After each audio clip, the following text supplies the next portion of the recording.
Yo lo conocí a él en realidad siendo reportero, yo. Sí. Él era presidente de Coparmex, un presidente atípico por su manera de ser, ¿Por qué atípico? porque era muy congruente y muy duro en sus posiciones, cuando era presidente de Coparmex, estamos hablando de en ese momento. Tuvimos un acercamiento con él, casi podría estar seguro, Herminio Rebollo y yo, un poco para hablar de temas de comunicación, auxiliando con el ánimo de apoyar a Coparmex, a que tuviera una mejor presencia pública. Pero bueno, Carlos iba llegando a esa posición y yo creo que era un poco flexible en ese momento, cosa que después fue cambiando, pero era muy poco flexible. Entonces estuvimos ahí un poquito jaloneos. Pero bueno, terminó la reunión en Santa Paz, no fue más lejos. Y después, mi siguiente encuentro con Carlos fue cuando me tocó invitarlo a participar en el grupo de Por México, un grupo que se creó en el Universal. Yo era secretario técnico de Por México, a iniciativa de Juan Francisco Ili, el dueño del Universal, y en el cual participaban una cantidad de personajes. Carlos era presidente de Coparmex, y estaba, bueno, el DIN, Azcárraga, el cardenal Norberto, etcétera, ¿no? Una serie de personajes que de alguna manera habían hecho un entorno a Juan Francisco después de la persecución de que fue objeto por parte del gobierno, por una supuesta o real, no me atrevería a juzgar totalmente, porque creo que fue un asunto que quedó finalmente sin dictaminarse en el fondo. Fue perseguido por el gobierno, ¿no?, del presidente Cedillo en ese momento, ¿no? Entonces Carlos se sumó al grupo, era un grupo que dialogaba con políticos de una manera cotidiana, y que fue un buen foro, digamos, para pues abrir espacios, dialogar, intercambiar puntos de vista, etcétera.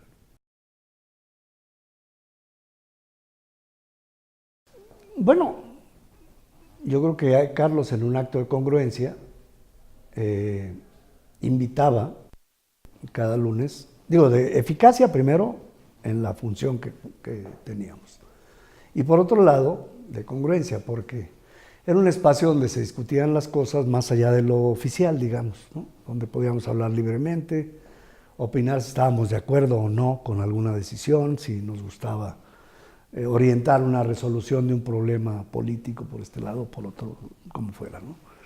Y además era un entorno en el cual Carlos habitualmente invitaba, eran comidas, entonces habitualmente invitaba a iniciar la comida con una oración, la oración de el Papa Pío X, si no mal recuerdo, ¿no? No sé si. No, bueno, en fin, Es es esa, eso. esa que vas a sacar. Pero bueno, iniciaba con una oración y siempre decías, quien quiera acompañarme y quien no quiera, pues está en libertad, ¿no? Entonces, generalmente eran comidas largas, los lunes efectivamente, en el comedor del secretario, y a las que concurríamos todos los subsecretarios, el director del CISEN, el comunicador oficial, que era Herminio, y creo que su secretario particular, y bueno, tú, eventualmente, ¿no? Entonces eran comidas muy, muy abiertas, donde podías decir que no te gustaba, ¿no?, si el secretario iba a decir X o Y, o hacías comentarios que pudieran mover a una acción específica, eh, con temas recurrentes, temas del día, temas políticos del día, que generalmente había que estar atendiendo, ¿no? En aquel tiempo Oaxaca, en aquel tiempo, bueno, mucho de la reforma de medios, ¿no?, de comunicación. Estoy hablando de los temas que yo veía más cerca, quizá algunos otros, ¿no?, la venta Excelsior, que finalmente pasaba por el gobierno porque el gobierno tenía grandes adeudos en su favor de parte de la cooperativa, ¿no? Entonces, ese tipo de asuntos. ¿Te llamaba la atención cómo se conducían esas reuniones? ¿Era algo que ya habías visto tú antes? No, no, yo creo que, a ver, yo creo que Carlos era el secretario obviamente, Lo que tenía quizá era la posibilidad de escuchar. O sea, siendo un hombre tan estricto en ciertos criterios, porque lo era, con una gran congruencia, esto hay que destacarlo, sí había momentos en que podía escuchar. Yo creo que escuchaba más en la comida de los lunes que cuando nos veíamos para tomar acuerdos o lo que fuera, ¿no? Quizá ya el secretario había definido una línea o una cierta política, entonces era un poquito menos flexible, ¿no? Que yo creo que eso sirvió, pero ya hablo de la relación personal porque pues yo nunca me he callado. O sea, pues no estoy de acuerdo, ¿no? Tú serás el secretario, bueno, usted será el secretario, pero no va por ahí, o discutíamos. Y eso yo creo que a él y a mí, a ambos, nos ayudó a conocernos, ¿no? Muy de fondo, establecer una amistad que, bueno, tú lo sabes, yo lo he dicho muchas veces, yo me hice amigo de Carlos en su enfermedad, no en gobernación. Gobernación chocamos mucho, pero nunca hubo una ruptura, ni mucho menos. Chocamos por la práctica, la manera de resolver los problemas, ¿no? O por lo menos lo que yo pensaba y lo que él pensaba, ¿no? Pero nos hicimos amigos en su enfermedad, ¿no?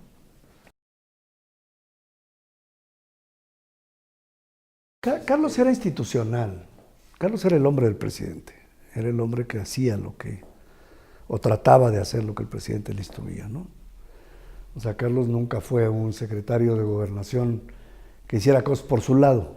Eso es importante destacarlo. O sea, Carlos siempre fue un hombre del presidente Fox. Total y absolutamente institucional, respetuoso de la jerarquía del presidente, etcétera. Que incluso y esto no creo que sea ninguna infidelidad, ni mucho menos ninguna indiscreción, pero los últimos 2, 3 meses de la gestión del presidente Fox, el presidente era Carlos, en funciones, digamos, era el que tomaba decisiones, ¿no? Muchas decisiones. Y sin embargo, nunca lo hacía al margen del presidente. O sea, le avisaba, le informaba, tomaba su punto de vista, obviamente, lo que el presidente decía. Y eso ayudaba, ¿no? Entonces era un hombre muy institucional, eso es importante. Y segundo, era un hombre que tenía siempre una presencia clara de quién era él y cuál era su objetivo trascendente, digamos, para plantearlo de esa manera, ¿no? No con una visión religiosa, porque la verdad es que no lo hacía, pero sí había una constante de principios, de valores que para él eran, o sea, que no podía violar, que no podía exceder o incumplir, ¿no? O sea, era muy congruente en ese sentido, ¿no? Y lo hacía valer ante quien fuera, pues. Tuvimos una serie de reuniones de todo tipo, ¿no? Con todo tipo de personajes, desde Flavio Sosa, ¿no? Hasta Emilio Azcárraga y, ¿no? Carlos Slim, digo, ¿para qué hablamos, no? Julio Scherer, el hombre del proceso, ¿no? O sea, de un lado y de otro, todo tipo de personajes, y no cambiaba su discurso era el de él, lo que pensaba. Y claro, la línea del presidente, ¿no? Lo que el presidente iba marcando. Yo creo que así eran las reuniones, ¿no? Muchos, con toda seguridad, pero yo creo que se resolvían, ¿no? Un momento de tensión muy fuerte hablo de lo que a mí me tocó ver, con medios de comunicación, fue la conformación de la primera COFETEL, la Comisión Federal de Telecomunicaciones, en la que intervenía la gente de Azcárraga, obviamente de Televisa, la gente de TV Azteca, de Salinas. De Azcárraga iba el ahora presidente de Televisa, Bernardo Gómez, iba Javier Tejado, eran los interlocutores directos. De parte del grupo Salinas de TV Azteca iba Jorge Mendoza, vicepresidente, iba Tristán Canales, otro vicepresidente, por parte de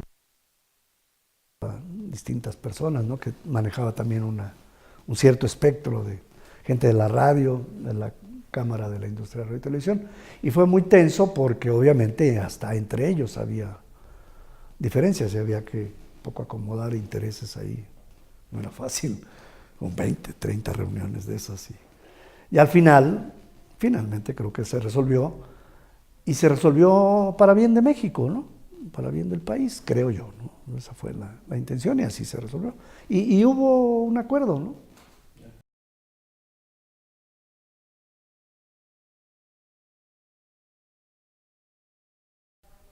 Mira, yo insisto, yo creo que Carlos era muy institucional, eso ayudaba.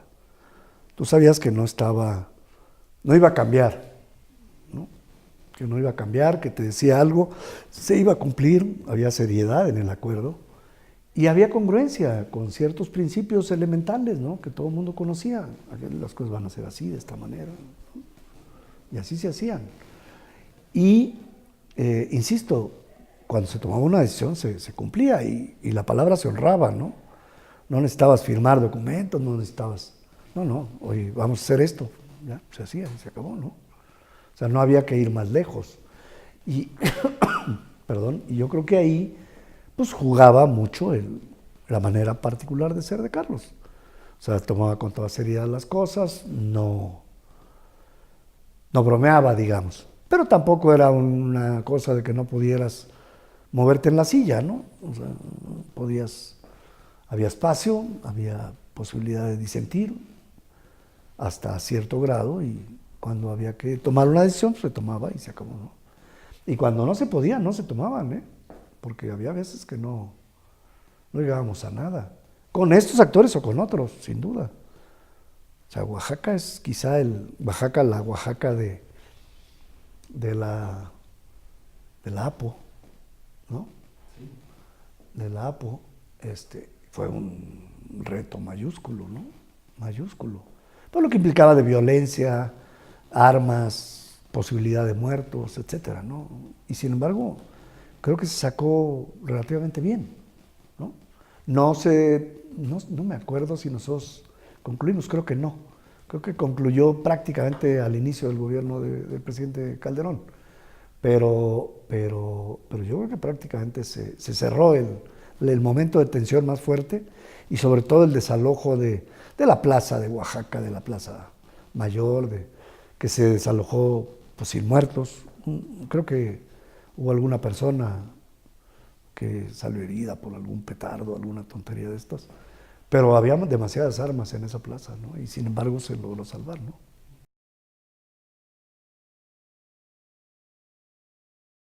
Sí, Carlos nunca quiso, a lo mejor lo explicitó o no podría afirmarlo, nunca pensó que quería llevarse en las espaldas un muerto, ¿no? Eso nunca lo pensó. O sea, siempre la solución trató de ser a través del diálogo, de la plática, ¿no? De ese tipo de cosas, ¿no?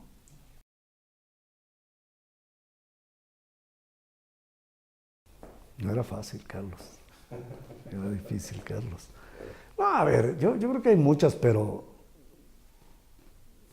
yo quizá la que más valoro, insisto, yo me hice amigo de Carlos Abascal en su enfermedad, no en no en el trabajo, porque ahí diferíamos de algunas cosas, en algunos puntos. No, yo me hice amigo de Carlos en su enfermedad, en la casa de Carlos y en el hospital, etcétera.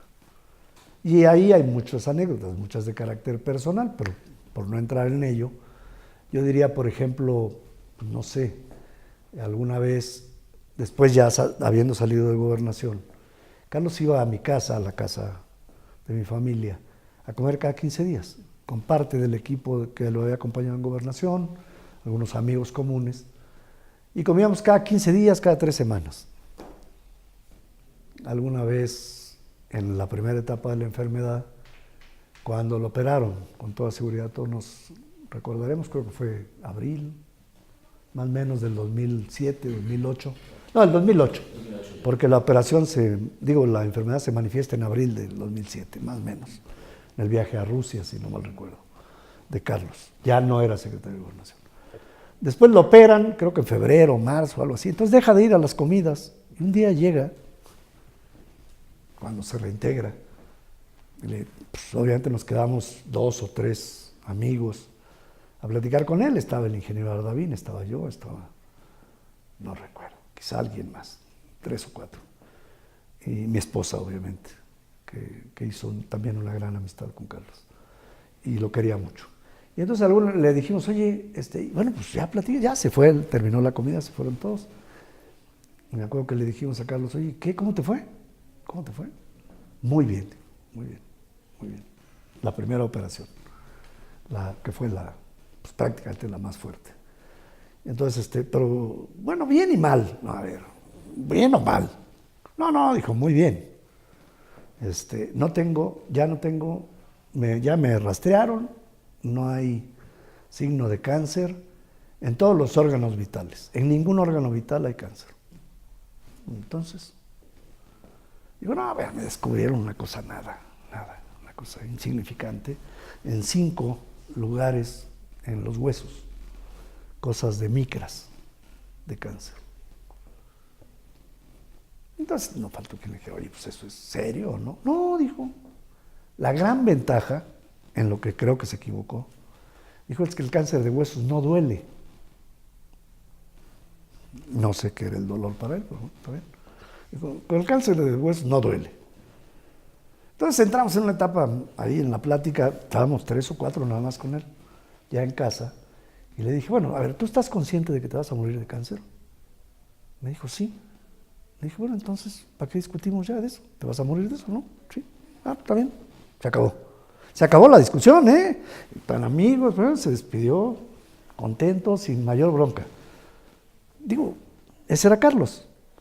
O alguna vez llegó a casa, a estas comidas, ya muy mal, ya muy en la etapa muy avanzada de la segunda etapa del cáncer, ya de los huesos, antes de que lo internaran en la última etapa, en noviembre, si no me recuerdo, del 2008, ¿no? Exacto, en Médica Sur. Bueno, tú estuviste ahí, esa anécdota no lo voy a platicar, obviamente, pero bueno, ahí también hubo anécdotas muy singulares, pero no, una vez llegó a casa, también iba a llegar a comer, desde adentro lo veíamos, hay una pequeña donde se estacionan los carros, el estacionamiento, entonces lo vimos entrar, ahí viene Carlos, está bien, y no entró, no tocó, caramba. Entonces mi mujer, que estaba al pendiente de que entrara Carlos, ¿qué habrá pasado? No sé. Entonces abrió la puerta de casa y Carlos estaba con sus manos así. Mira, todavía me emociona. Así. Y le pegaba un rayo del sol en sus manos. Y le dijo a alguien, ¿qué estás haciendo tú? Dijo, es que traigo las manos muy frías. Entonces me pega muy bien el sol aquí, entonces estoy calentando mis manos. Ese era Carlos, ¿no?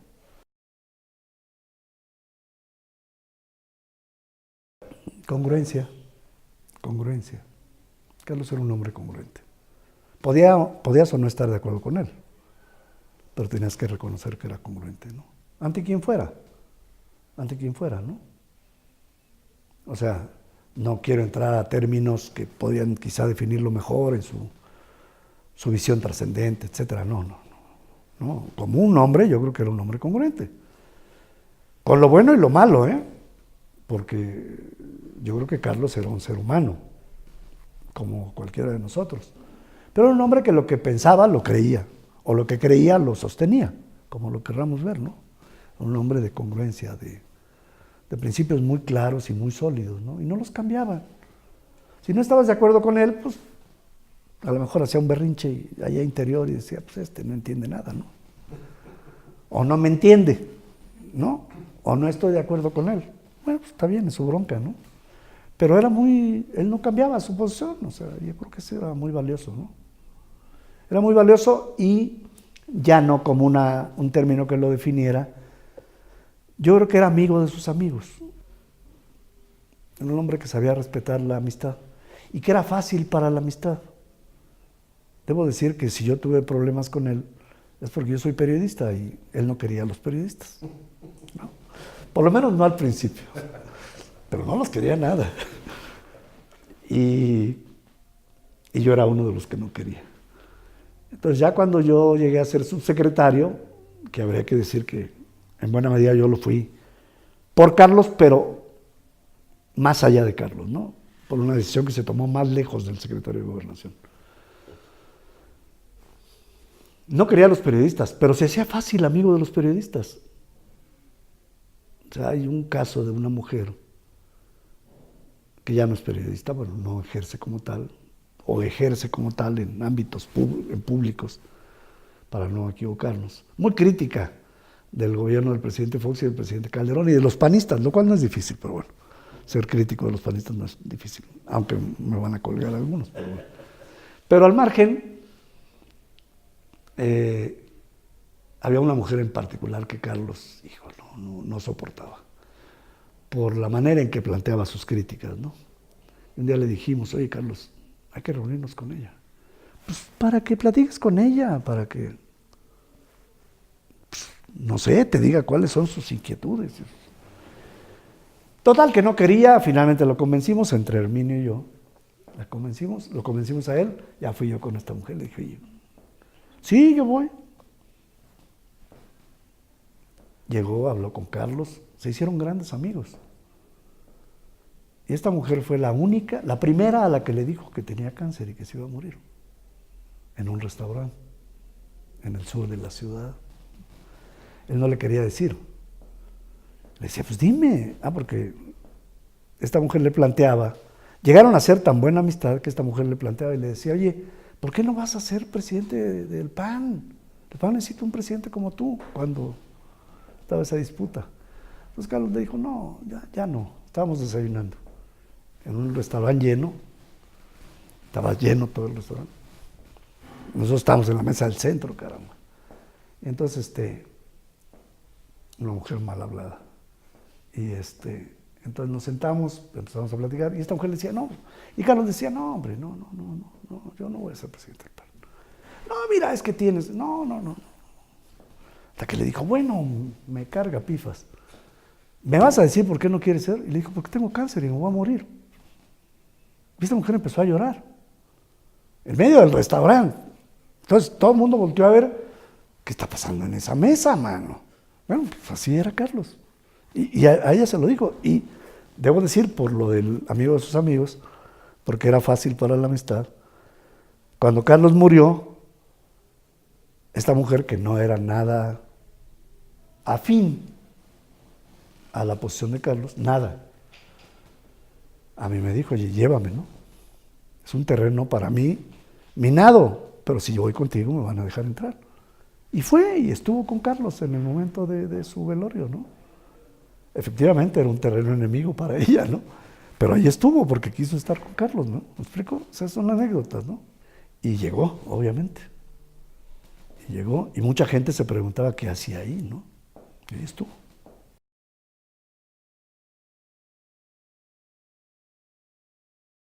No, insisto, yo creo que Carlos era un hombre de congruencia, ¿no?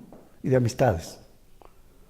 O sea, yo tengo que decir, yo siempre le voy a dar gracias a Dios del jefe que yo tuve, ¿no? Porque a pesar de todo, que nos peleábamos mucho, además nos divertíamos peleándonos, al final acabamos siendo grandes amigos, grandes amigos. Quizá, no, pero eso ya no hay que decirlo en la cámara. Grandes amigos, ¿no?